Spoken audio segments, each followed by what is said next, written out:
Dalam presentasi kali ini saya akan membahas tentang hak dan kewajiban pemerintah. Yang pertama, saya akan membahas tentang pengertian hak dan kewajiban pemerintah. Definisi hak, menurut definisi hak dari beberapa ahli, menurut Kamus Besar Bahasa Indonesia, hak berarti sesuatu yang benar, milik, kepunyaan, kewenangan, kekuasaan untuk berbuat sesuatu karena telah ditentukan dan telah ditentukan oleh undang-undang, aturan, dan sebagainya. Kekuasaan yang benar atas sesuatu atau wewenang untuk menuntut sesuatu, derajat atau martabat dan wewenang menurut hukum. Itu menurut Kamus Besar Bahasa Indonesia. Menurut Christine S. Ekancil, hak merupakan izin atau kekuasaan yang diberikan hukum. Menurut Srijanti, hak adalah unsur normatif yang berfungsi sebagai pedoman berperilaku, melindungi kebebasan dan kekebalan, serta menjamin adanya peluang bagi manusia dalam menjaga harkat dan martabatnya. Menurut Profesor Dr. Notonegoro, hak adalah kekuasaan untuk menerima atau melakukan sesuatu yang semestinya diterima atau dilakukan oleh pihak tertentu dan tidak dapat dilakukan oleh pihak lain manapun juga, yang pada prinsipnya dapat dituntut secara paksa olehnya. Dan menurut Sudiko Murtokusumo, hak adalah kepentingan yang dilindungi hukum. Kepentingan tersebut berkaitan dengan tuntutan individu atau kelompok untuk dipenuhi. Kepentingan mengandung arti kekuasaan yang dijamin dan dilindungi oleh hukum yang berlaku. Dapat disimpulkan bahwa secara umum, hak merupakan sesuatu yang harus diperoleh oleh semua orang secara universal atau umum. Hak yang dimiliki manusia dapat disebut dengan hak asasi. Hak tidak dapat diganggu oleh siapapun, bahkan negara sekalipun tidak dapat menghilangkan hak yang dimiliki oleh seorang manusia.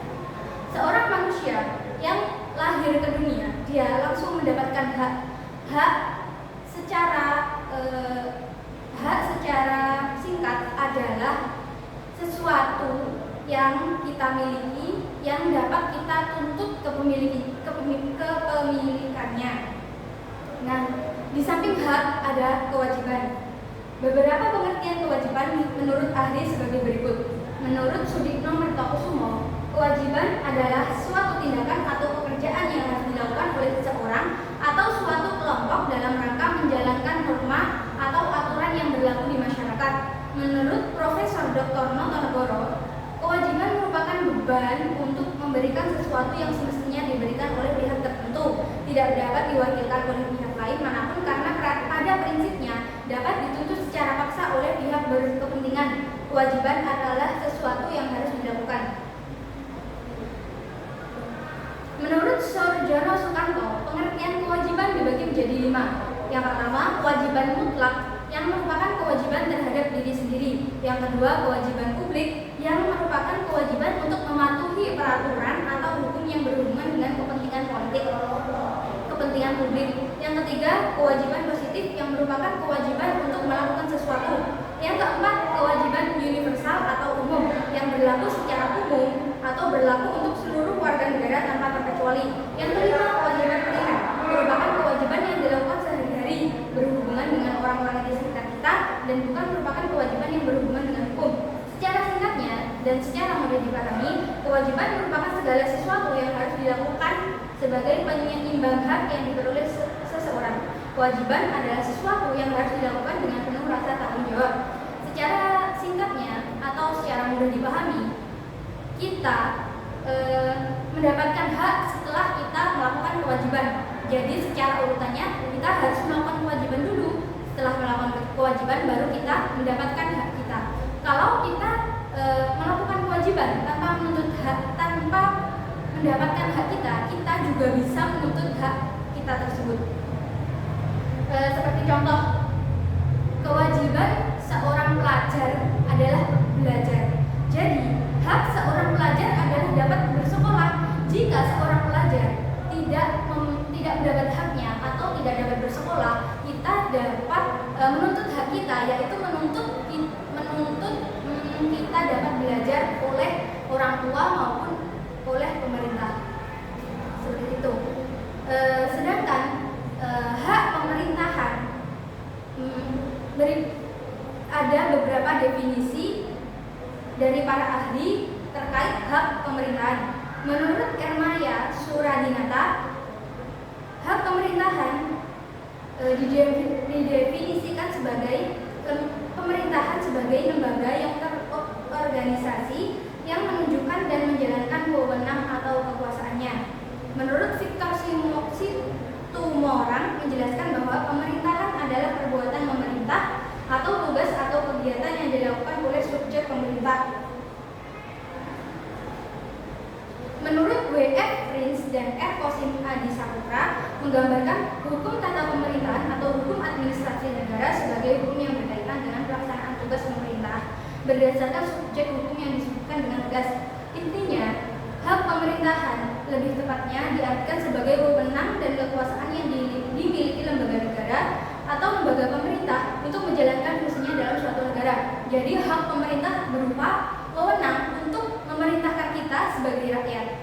Jadi pemerintah itu dapat memerintah kita untuk membayar pajak, untuk mengikuti aturan seperti misalnya yang paling mudah aturan lalu lintas itu pemerintah mempunyai hak untuk menyuruh kita menjalankan aturan tersebut. Kewajiban pemerintah menurut para ahli didefinisikan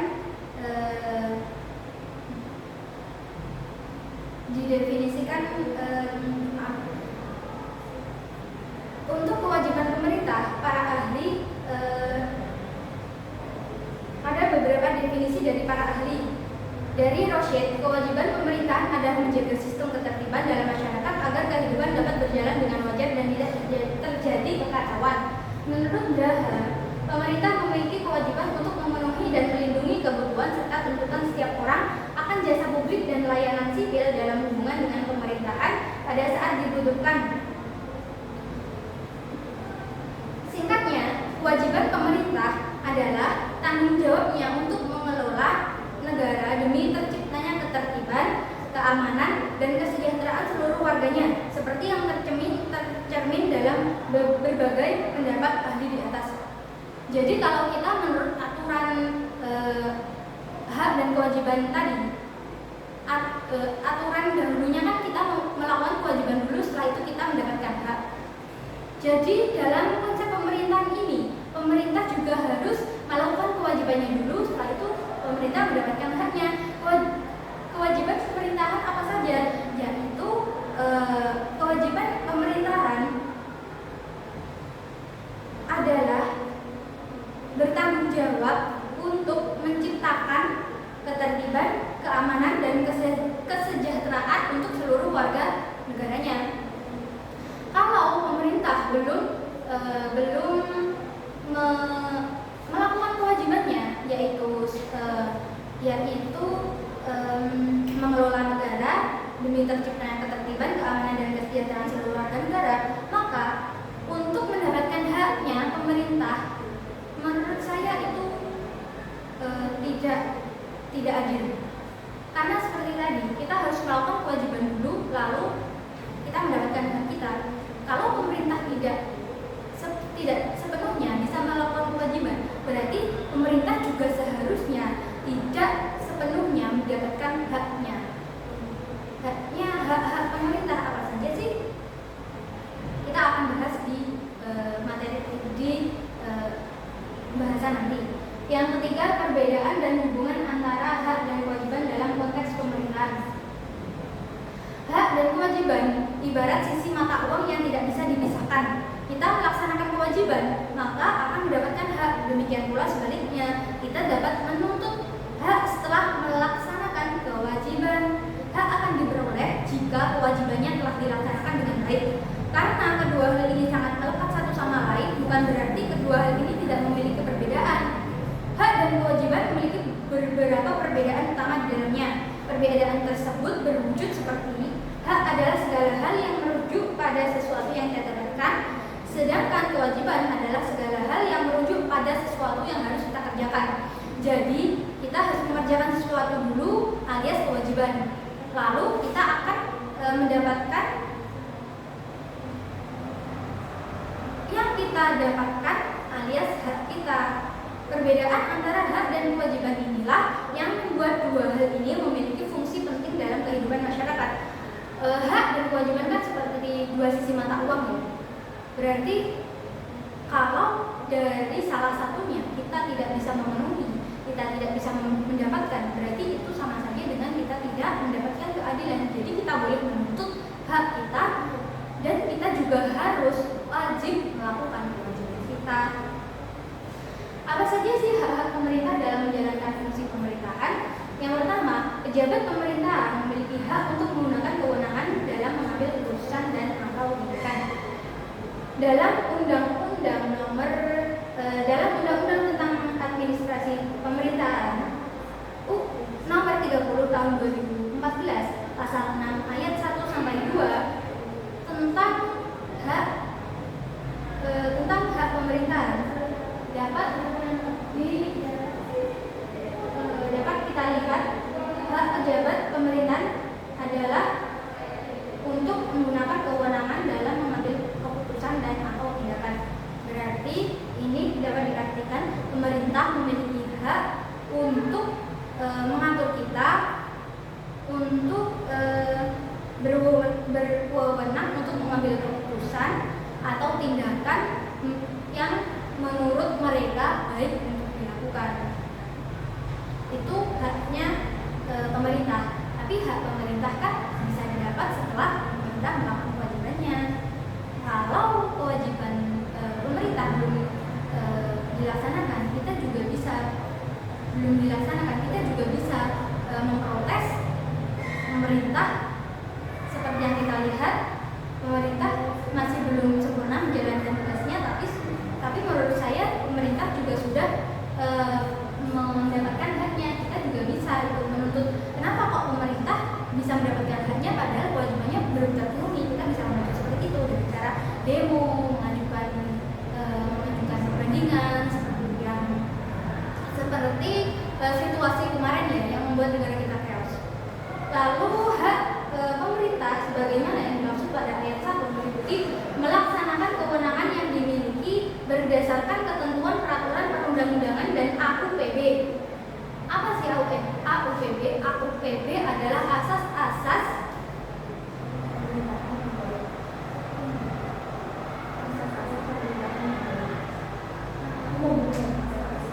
AUPB adalah asas-asas umum pemerintahan yang baik. Pemerintah memiliki hak yaitu melaksanakan kewenangan berdasarkan asas-asas umum pemerintahan yang baik. Jadi kalau mereka berwenang tapi tidak dengan asas-asas pemerintahan yang baik ini, mereka seharusnya tidak bisa melakukan melaksanakan kewenangan yang mereka dapat sebagai hak. Yang kedua, menyelenggarakan aktivitas pemerintahan berdasarkan kewenangan yang dimiliki. Yang ketiga, menetapkan keputusan berbentuk tertulis atau elektronis dan atau menetapkan tindakan. Mereka juga berhak karena mereka mempunyai wewenang. Yang keempat, menertibkan atau tidak menertibkan, mengubah, mengganti, mencabut, menunda dan atau membatalkan keputusan dan atau tindakan. Mereka pemerintah juga dapat mengubah, menerbitkan atau tidak menerbitkan, mengganti atau menyabut dan menunda keputusan yang mereka inginkan dengan dasar tadi asas-asas umum pemerintahan yang baik. Kalau mereka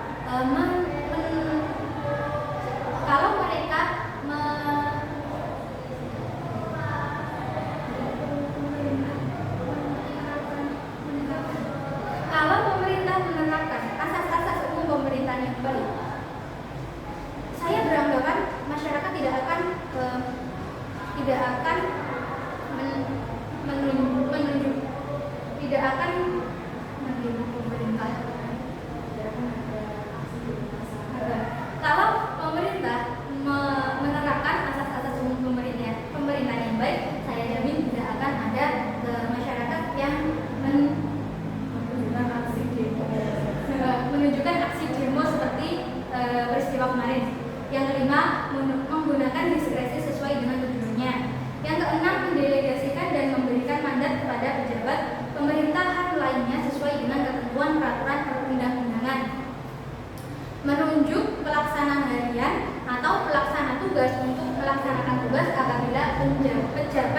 definitif berhalangan. Jadi hak pemerintah,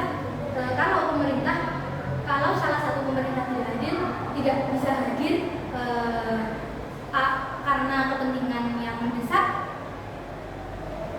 maka mereka bisa menunjuk pelaksana harian atau pelaksana tugas untuk menggantikan mereka. Asal halangannya itu mendesak, bukan karena nge-gym, bukan karena pilates, bukan karena nongkrong di kafe, bukan karena itu ya. Kalau pemerintah absen rapat karena nge-gym, pilates, olahraga atau nongkrong di kafe, tentu saja masyarakat akan menunjukkan rasa tidak sukanya, akan menuntut mereka, kok mereka gini, kok mereka gitu. Ya karena itu tadi, pemerintahan yang mangkir apabila rapat karena alasannya alasan pribadi. Lalu selanjutnya, menerbitkan izin dispensasi dan atau konsesi sesuai dengan ketentuan peraturan perundang-undangan. Yang kesembilan, memperoleh perlindungan hukum dan jaminan keamanan dalam menjalankan tugasnya. Hak pemerintah, mereka juga memperoleh perlindungan hukum dan jaminan keamanan dalam menjalankan tugasnya. Mereka mendapatkan kawalan polisi ya. Biasanya kan kalau pejabat lewat itu kan mesti dikawal polisi. Nah itu hak mereka juga.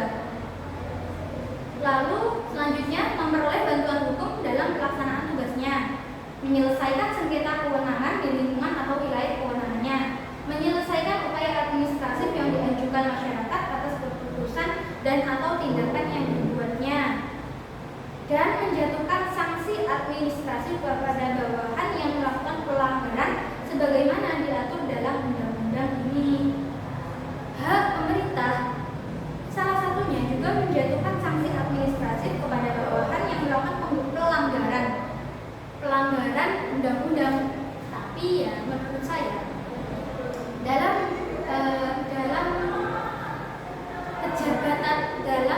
penjabatan pemerintah negara Indonesia ini, sanksi administratif atau sanksi hukum itu masih bisa dibeli oleh orang yang pertama kaya, yang kedua oleh orang yang mempunyai orang dalam di suatu lembaga hukum.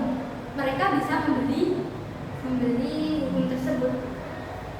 Jadi ya itu salah satu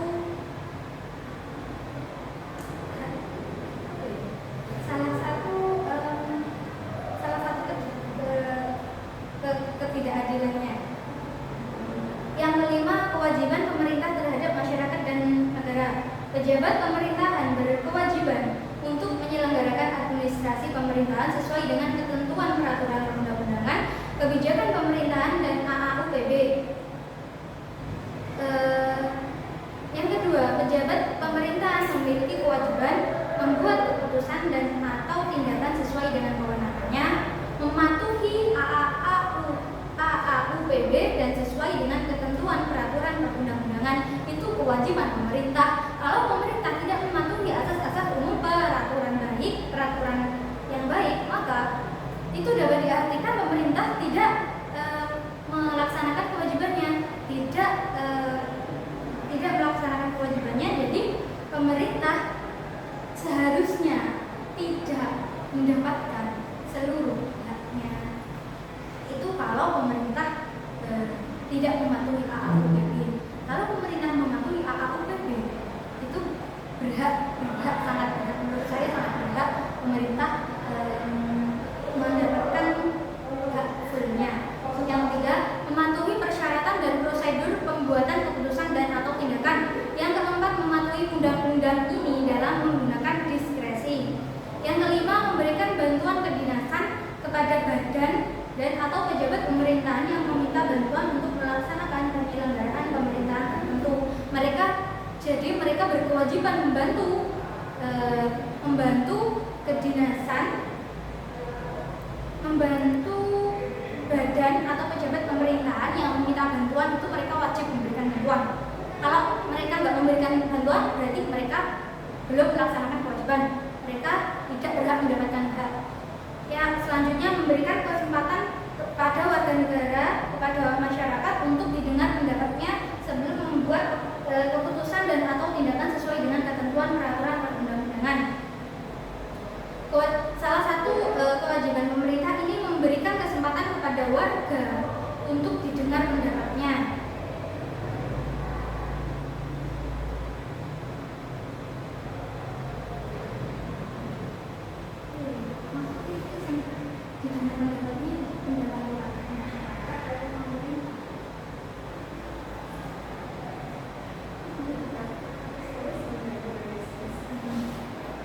Mereka berkewajiban mendengarkan pendapat, mendengarkan suara rakyat sebelum mereka memutuskan membuat keputusan atau tindakan yang sesuai dengan peraturan perundang-undangan. Karena walaupun mereka membuat peraturan sesuai perundang-undangan, kalau masyarakat tidak setuju, maka itu menurut saya mereka termasuk belum melaksanakan kewajibannya. Karena seperti tadi, kewajiban pemerintah adalah menciptakan kesejahteraan, kedamaian, keamanan dari masyarakat. Kalau masyarakat saja tidak damai, tidak sejahtera, tidak aman, merasa tidak aman, maka itu bisa disebut mereka belum melaksanakan kewajiban mereka. Selanjutnya memberitahukan kepada warga masyarakat yang berkaitan dengan keputusan dan atau tindakan yang menimbulkan kerugian paling lama 10 hari kerja terhitung sejak keputusan dan atau tindakan ditetapkan dan atau dilakukan. Selanjutnya menyusun standar operasional prosedur pembuatan keputusan dan atau tindakan. Lalu memeriksa dan meneliti dokumen administrasi pemerintahan serta membuka akses dokumen administrasi pemerintahan kepada warga masyarakat kecuali ditentukan oleh undang-undang yang lain. Menerbitkan keputusan terhadap permohonan warga masyarakat sesuai dengan hal-hal yang diputuskan dalam keberatan atau banding. Mereka wajib menerbitkan keputusan permohonan warga masyarakat untuk kepentingan warga itu, jika kepentingan warga itu tepat menurut undang-undang. Lalu yang terakhir, yang ke-11, melaksanakan keputusan dan atau tindakan yang sah dan keputusan yang telah dinyatakan tidak sah atau dibatalkan oleh pengadilan, pejabat yang bersangkutan atau atasan pejabat. Dan yang terakhir, mematuhi putusan pengadilan yang telah berkekuatan hukum tetap. Kewajiban pemerintah adalah yang terakhir adalah mematuhi putusan pengadilan yang telah berkekuatan hukum tetap. Tapi kalau pengadilan tersebut keadilannya telah dibeli, itu sama saja juga belum memutus. Mematuhi putusan pengadilan yang telah berkekuatan hukum tetap bisa disebut dengan mereka belum melaksanakan kewajiban. Implikasi pelaksanaan hak dan kewajiban pemerintah terhadap pembangunan dan kesejahteraan masyarakat. Peran negara dalam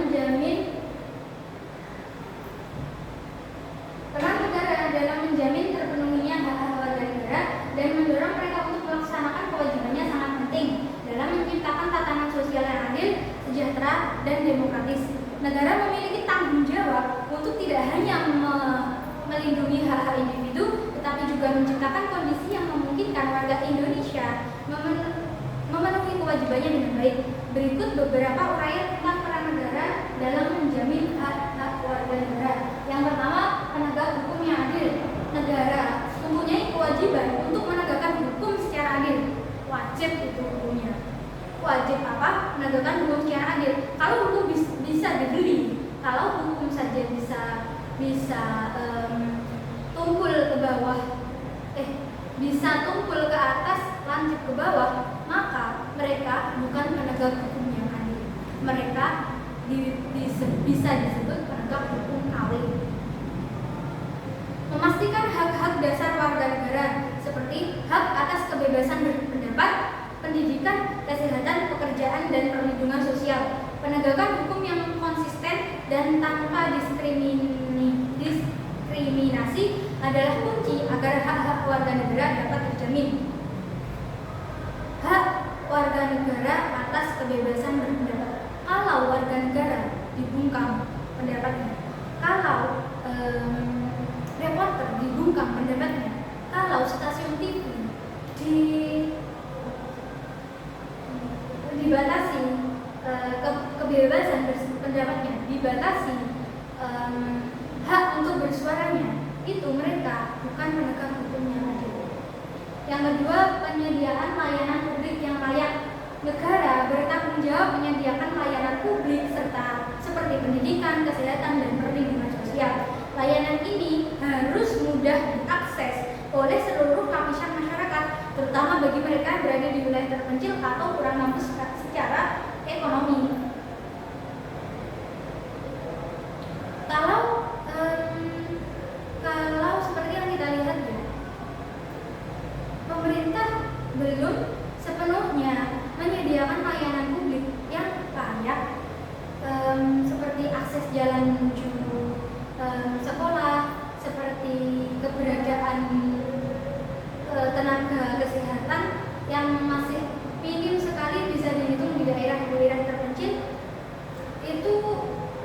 Itu PR pemerintah untuk memberikan hak kepada warga negara, untuk memberikan hak kepada kita, karena kita juga sudah melakukan kewajiban membayar pajak, seperti itu.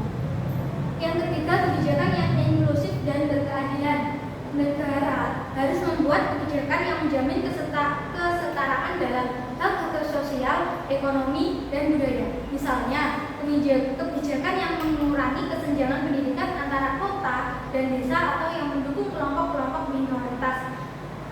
Pemerintah wajib menyetarakan kesenjangan pendidikan antara kota dan desa. Kalau kota memiliki wifi, kalau pendidikan kota memiliki wifi, kalau pendidikan kota memiliki akses jalan yang bagus, kalau pendidikan kota memiliki sinyal yang 5G, maka desa juga harus memiliki. Itu salah satu kewajiban pemerintah.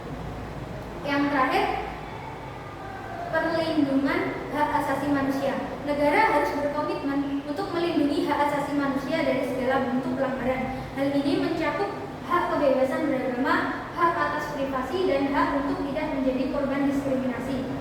Peran negara dalam mendorong pemenuhan kewajiban warga negara. Pendidikan kewarganegaraan memiliki peran dalam mendidik warganya, seperti kewajiban membayar pajak. Kalau tadi kewajiban pemerintah terhadap warga negaranya, sekarang kita membahas kewajiban warga negara terhadap negara. Yang pertama, membayar pajak, mengikuti aturan hukum, dan berpartisipasi dalam kegiatan sosial atau politik yang bermanfaat bagi negara. Tapi bagaimana kalau uang pajak kita dikorupsi? Itu kita bisa mengajukan pendapat seperti ini.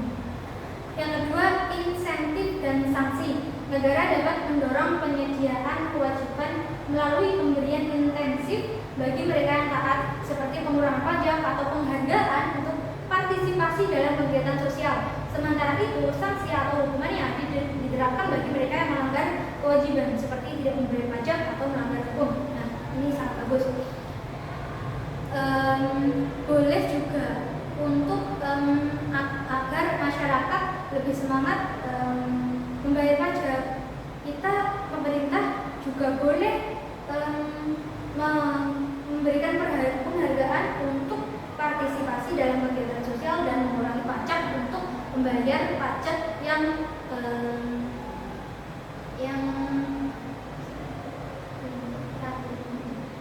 kepada membayar pajak yang teratur. Itu sepertinya boleh dilakukan. Yang ketiga, fasilitasi akses terhadap kewajiban. Negara harus memastikan bahwa warga negara memiliki akses yang cukup untuk melaksanakan kewajiban mereka. Misalnya, mempermudah proses administrasi pajak atau sistem pemilu yang inklusif sehingga semua warga negara dapat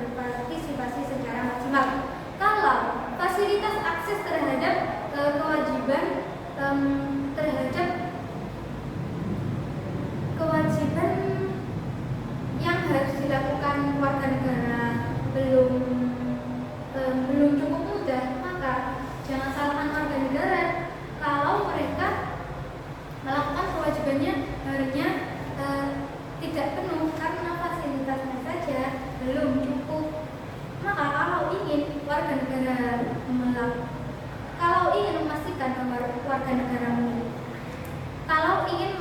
warga negara melaksanakan kewajiban mereka, maka negara harus memastikan mereka memiliki akses yang cukup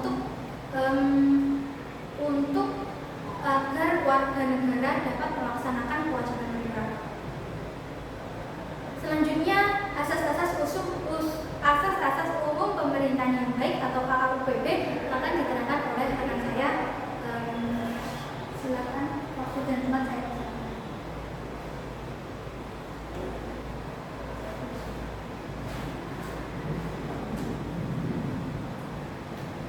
Jadi, singkatan dari asas-asas umum pemerintahan yang baik itu adalah AUPB. Nah, aku mau jelasin sedikit, saya mau menjelaskan sedikit tentang istilah kata per kata dari AUPB sebelum masuk ke menurut para ahli.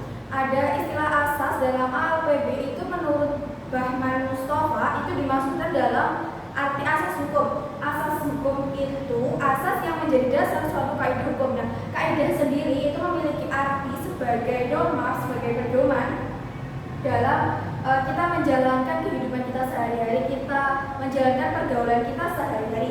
Nah, penerapan asas hukum itu sangat diperlukan dalam lapangan tata pemerintahan karena pemerintahan tentu saja mempunyai wewenang yang istimewa yang bisa juga disalahgunakan dalam penyelenggaraan kesejahteraan dan juga kepentingan umum.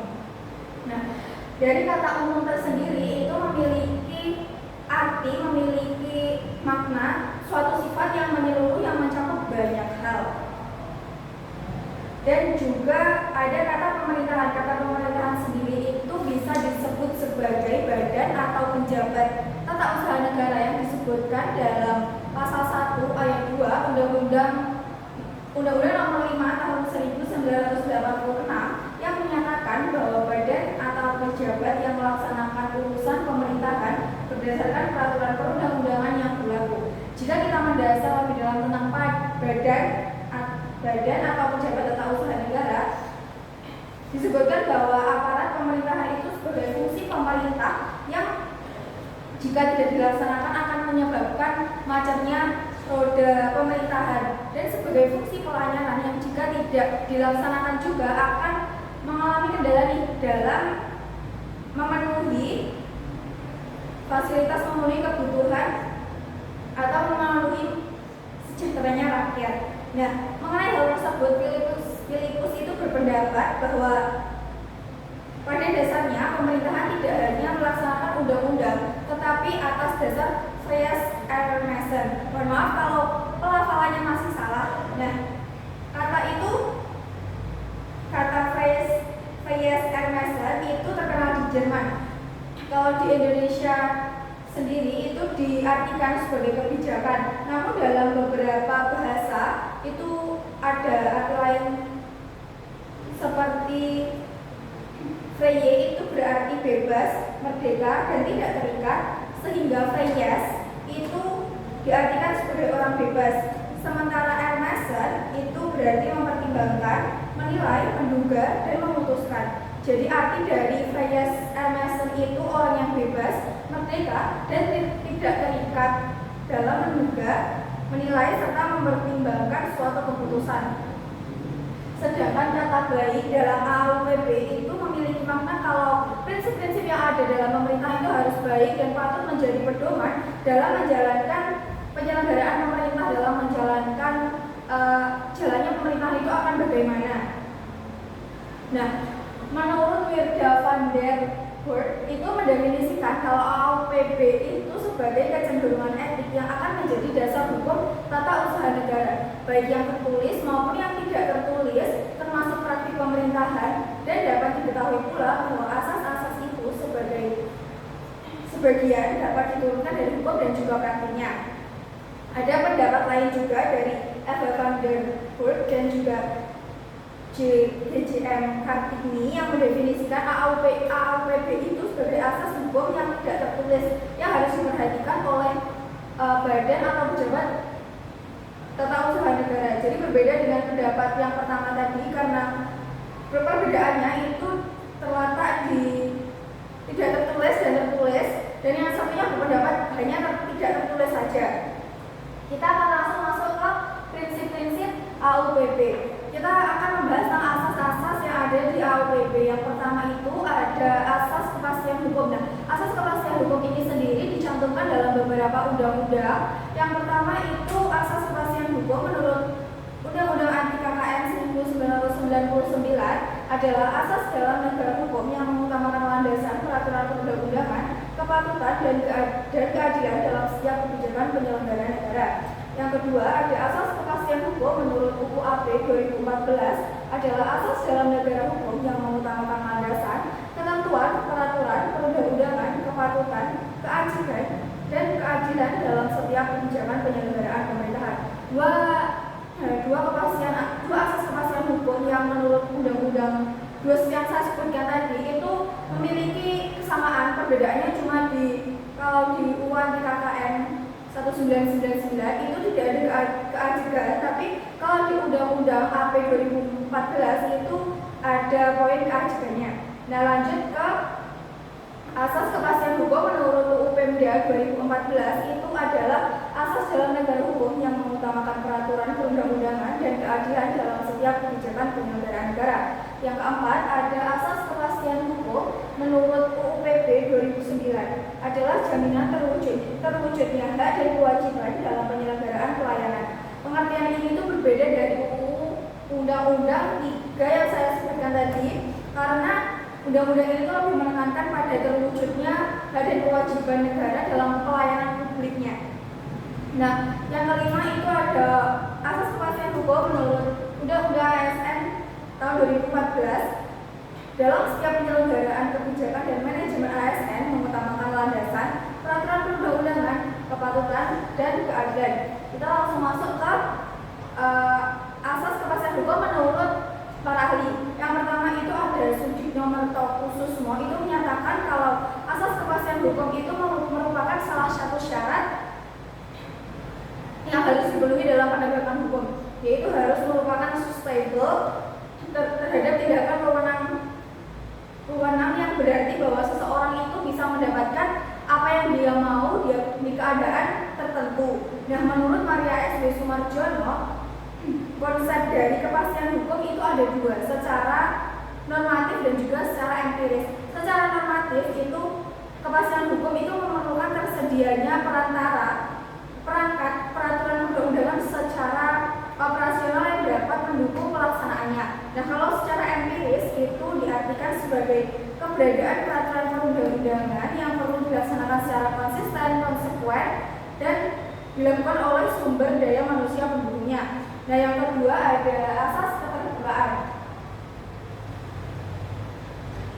Asas keterbukaan sama seperti asas kepastian hukum juga diambil dalam undang-undang.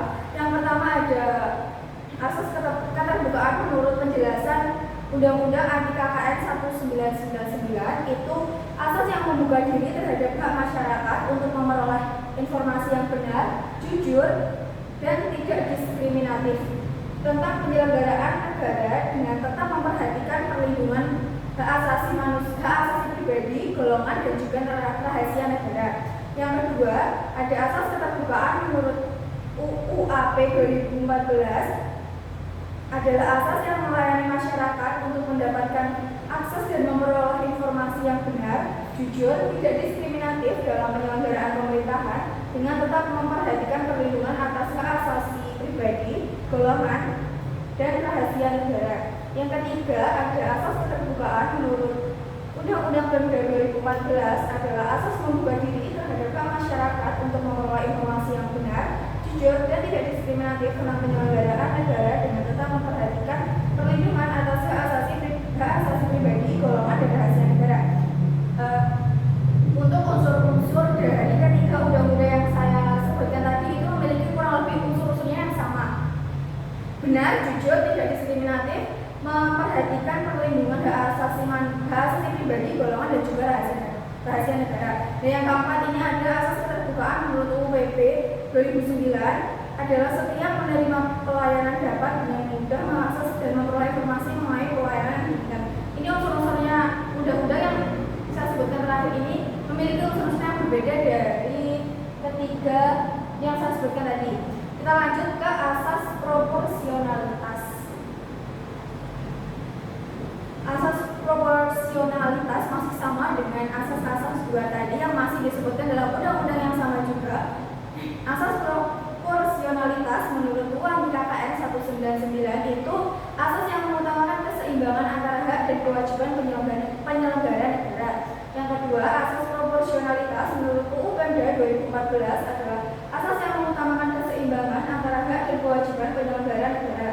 Yang ketiga, asas proporsionalitas menurut UU ASN 2014 adalah mengutamakan keseimbangan antara hak dan kewajiban pegawai ASN.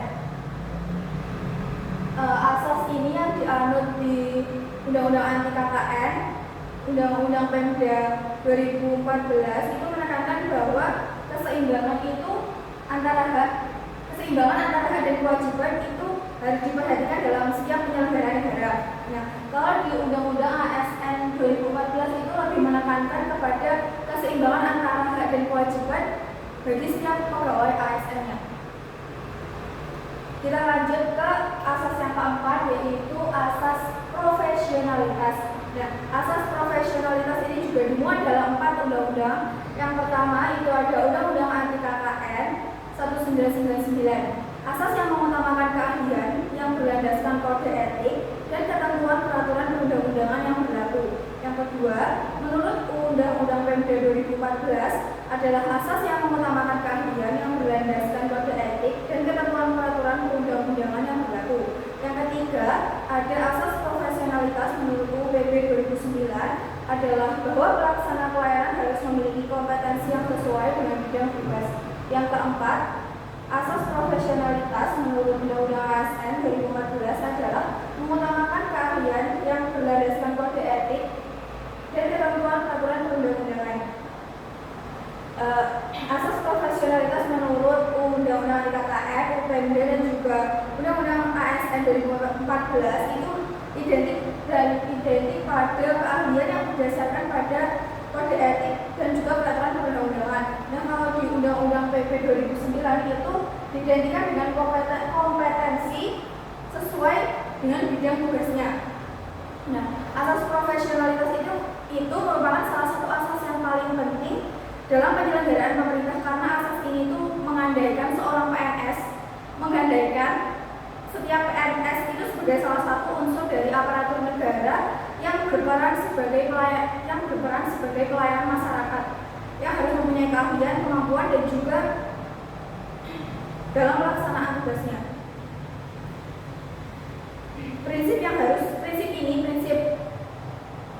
Prinsip profesionalitas itu harus diimbangi dengan kode etiknya. Contohnya seorang PNS tadi harus menguasai suatu keahlian, harus memiliki sikap dan perilaku tertentu, contohnya jujur, sopan dalam melaksanakan tugas kewajibannya dan juga tanggung jawabnya. Yang selanjutnya ada asas akuntabilitas. Asas akuntabilitas juga dimuat dalam 4 undang-undang tadi. Yang pertama menurut UU Anti KKN 1999 itu adalah asas yang menentukan bahwa setiap kegiatan dan hasil akhir dari kegiatan penyelenggara negara harus dapat dipertanggungjawabkan kepada masyarakat atau rakyat sebagai pemegang kedaulatan tertinggi negara sesuai dengan ketentuan peraturan perundang-undangan yang berlaku. Yang kedua, menurut Undang-Undang Pemda 2014 adalah asas yang menentukan bahwa setiap kegiatan dan hasil akhir dari kegiatan penyelenggara negara harus dapat dipertanggungjawabkan kepada masyarakat atau rakyat bagi pemegang kedaulatan tertinggi. Asas yang menurut Undang-Undang PP 2009 itu adalah proses penyelenggaraan pelayanan harus dapat dipertanggungjawabkan sesuai dengan ketentuan peraturan perundang-undangan. Yang keempat, menurut Undang-Undang ASN 2014 adalah bahwa setiap kegiatan dan hasil akhir dari kegiatan pegawai ASN harus dapat dipertanggungjawabkan kepada masyarakat sesuai dengan ketentuan peraturan perundang-undangan. Nah, kalau di Undang-Undang Anti KKN 1999 dengan Undang-Undang Pemda 2014 itu memiliki unsur yang sama dalam pengertian asas akuntabilitas, yaitu kegiatan penyelenggaraan negara harus dapat dipertanggungjawabkan kepada masyarakat Undang-Undang PP 2009 itu memiliki unsur yang berbeda, yaitu penyelenggaraan pelayanan itu harus dipertanggungjawabkan sesuai peraturan perundang-undangan. Nah, prinsip akuntabilitas ini disebut juga dengan prinsip tanggung bukan yang menghendaki bahwa setiap pelaksanaan tugas hasil akhir dari kegiatan pemerintahan dan pembangunan itu harus dapat dan wajib dipertanggungjawabkan sebaik-baiknya terhadap masyarakat, terhadap para pihak yang terkait dengan semuanya.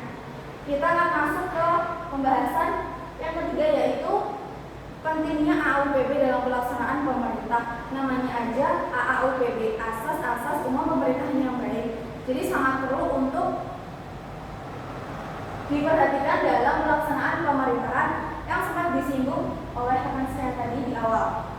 Ya kan? Jadi AAUPB itu penting karena dalam penyelenggaraan pemerintah, seperti yang saya sebutkan tadi, karena pemerintah itu memiliki wewenang yang istimewa dan bisa saja menyalahgunakan wewenang tersebut.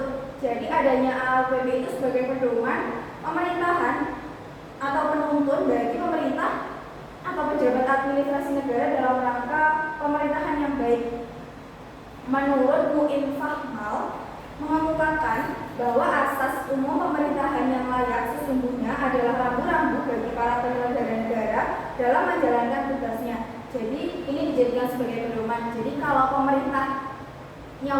pemerintahnya itu baik, mencontoh asas-asas pemerintahan umum, asas-asas umum pemerintahan yang baik.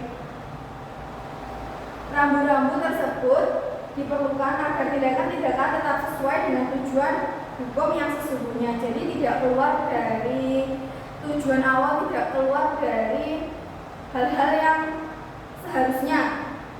Nah, AAUPB itu juga dijadikan sebagai dasar penilaian dan upaya administrasi di samping norma hukum yang tidak tertulis dari tindakan-tindakan pemerintah. Jadi itu untuk materi AAUPB. Selanjutnya akan disampaikan oleh rekan saya.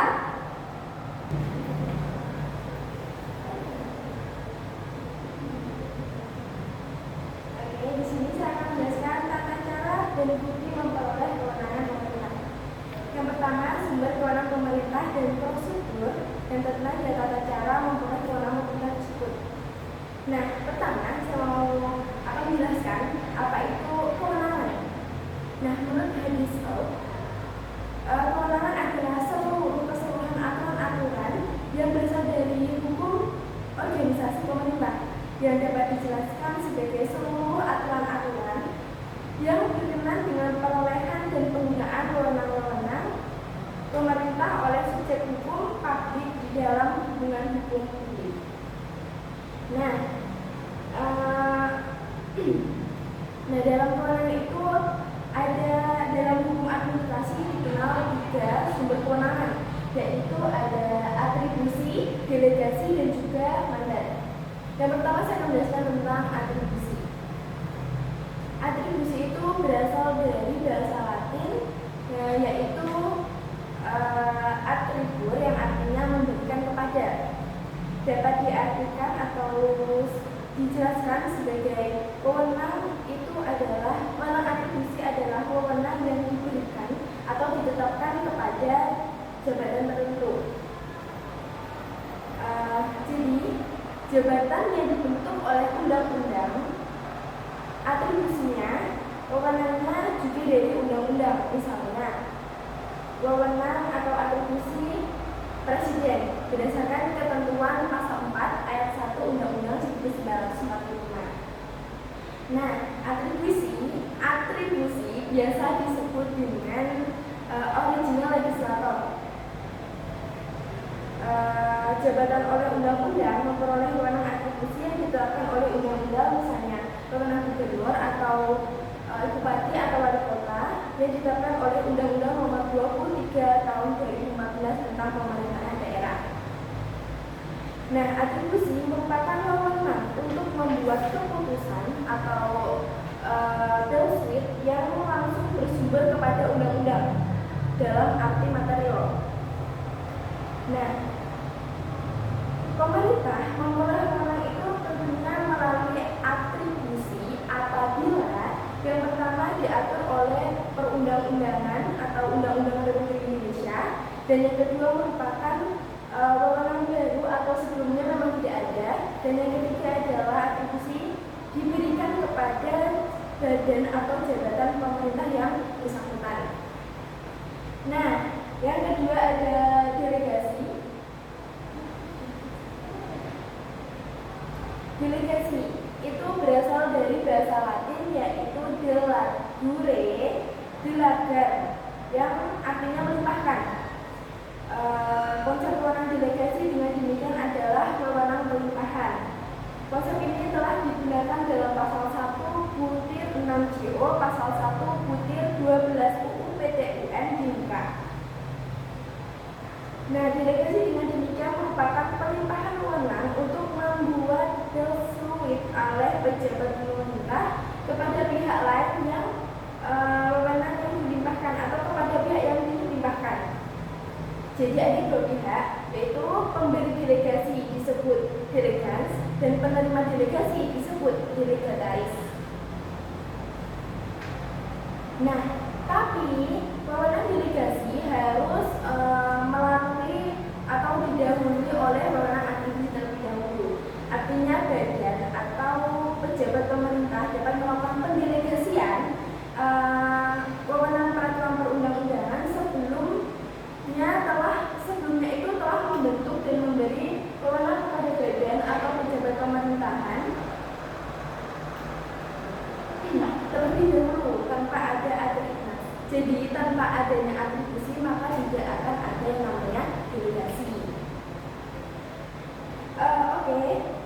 Tapi dan juga kalian tahu bahwasanya delegasi itu ada syaratnya. Yang pertama harus definisi, yang kedua harus didasarkan peraturan perundang-undangan, yang ketiga tidak dilakukan kepada bawahan, yang keempat kewajiban memberikan keterangan, penjelasan atau delegataris kepada delegans, dan yang kelima ada kemungkinan wewenang yang dilimpahkan ditarik kembali jika badan atau organ yang dilimpahkan tidak mampu atau tidak bisa melaksanakan, dan itu harus didahului dengan pencabutan dengan peraturan yang setara atau lebih tinggi. Nah, yang ketiga saya akan menjelaskan tentang mandat. Apa itu mandat? Nah, mandat itu juga berasal dari bahasa Latin yaitu mandare yang artinya memerintahkan. Konsep mandat dengan demikian mengandung makna penugasan, bukan pelimpahan.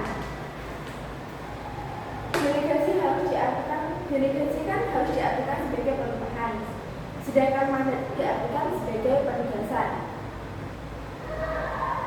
Mandat terjadi jika organ pemerintah mengizinkan kewenangan dijalankan oleh organ atas namanya atau atas nama pemberi mandat.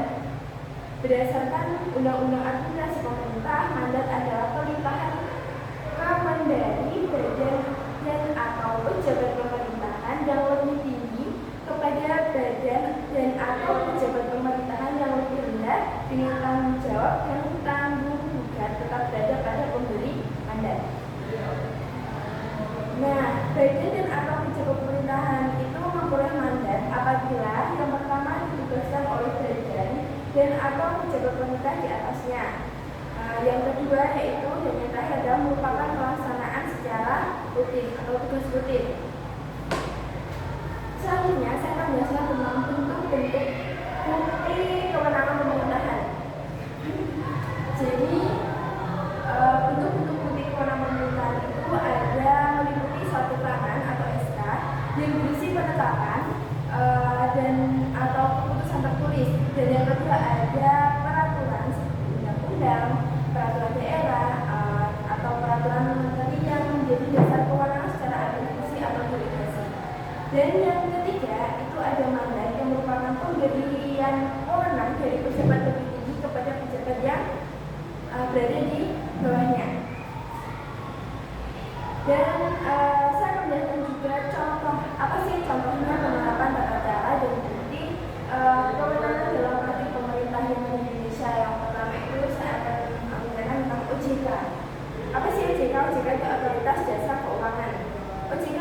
mengambil alih tugas Bank Indonesia awasi perbankan setelah melalui proses yang panjang. Akhirnya pengalihan pengawasan perbankan dan non perbankan itu dilimpahkan kepada Otoritas Jasa Keuangan atau OJK itu mulai 1 Januari 2014. Sebelumnya tugas tersebut selama ini berada di tangan Bank Indonesia.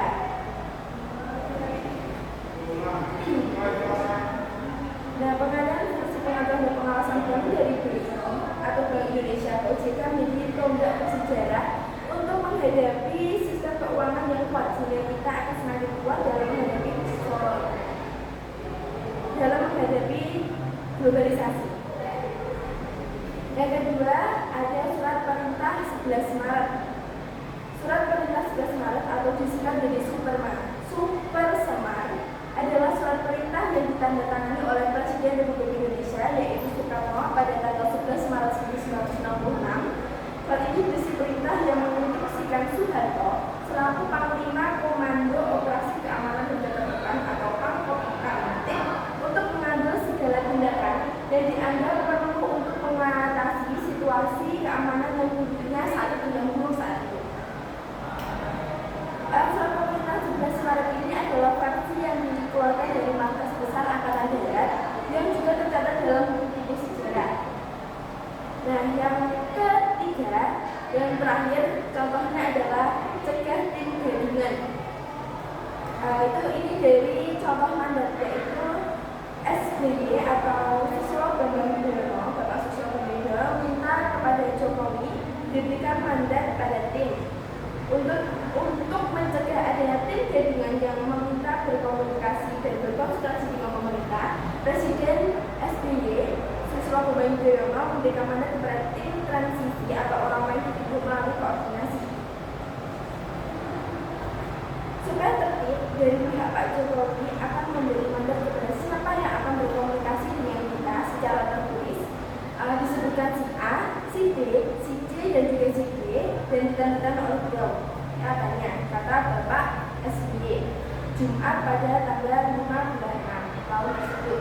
Dia mengatakan ketika bertemu dengan Jokowi di Bali, sudah ada permintaan koordinasi dengan para menteri. Ia melihat menteri yang melihat materi dan juga lebih banyak materi bidang perekonomian, hukum dan serta hal yang bersifat umum. Karena itu, tiga Menko dan Mensesnek akan menjadi pintu masuk bagi tim transisi Jokowi untuk melakukan komunikasi. Nah, sedangkan lalu kan sudah diterima oleh Presiden terpilih menjelaskan lalu kan sudah sampai kepada Presiden yang terpilih yaitu Presiden Jokowi menjelaskan A, B, dan C dan D dan lain-lainnya kalau itu biar Menteri Sekretaris Negara yang mengkoordinasikan. Sedangkan saya dan Wapres memberi supervisi agar semuanya berlangsung dengan baik, katanya Pak Jokowi pada saat itu. 12 konsekuensi yuridis kewenangan yang dimiliki oleh pejabat akan berbeda apabila wewenang itu bersumber dari pelimpahan wewenang atau delegasi maupun penugasan atau mandat. Nah, dari yang kita sampaikan dapat disimpulkan bahwasanya hak dan kewajiban negara atau pemerintah saling terkait dan tidak dapat dikecualikan.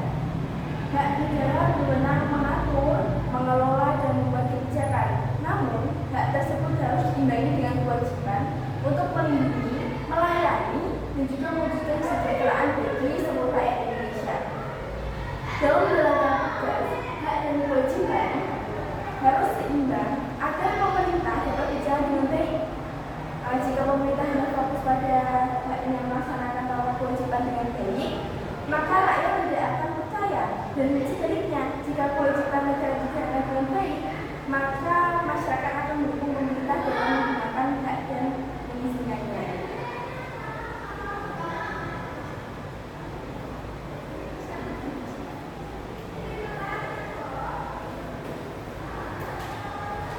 Jadi kami dari kelompok 3 sudah selesai memaparkan, sudah selesai presentasi tentang hak dan kewajiban negara atau pemerintahan. Jadi karena ini berbasisnya online, teman-teman bisa langsung menanyakan Jadi kami akhiri presentasi dan pemaparan materi pada siang hari ini. Kurang lebihnya kami mohon maaf dan semoga dapat memberikan manfaat atas apa yang kami sampaikan. Wassalamualaikum